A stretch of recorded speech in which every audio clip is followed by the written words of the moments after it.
Campanese from Gene Online, and we're here live at the US Bio 2024 in San Diego. Hi, I'm Roseanne Highland from AusBiotech in Australia.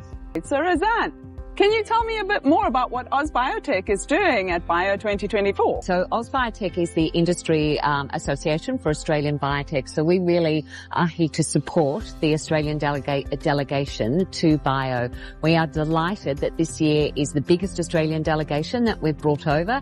There's over 500 Australian delegates. The whole landscape of biotechnology is represented in terms of Australia. So it's really exciting for us.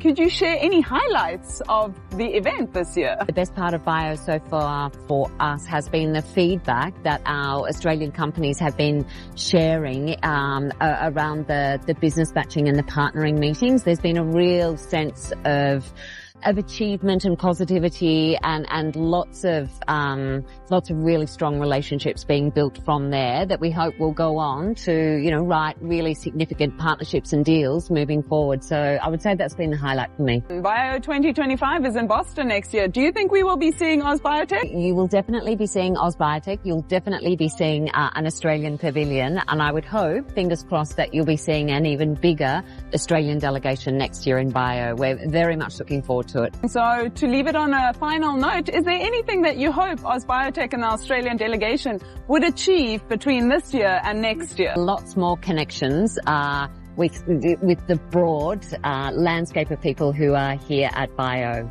That's what we're all about. Partnerships, connections, opportunities. Thank you so very much. My pleasure. This.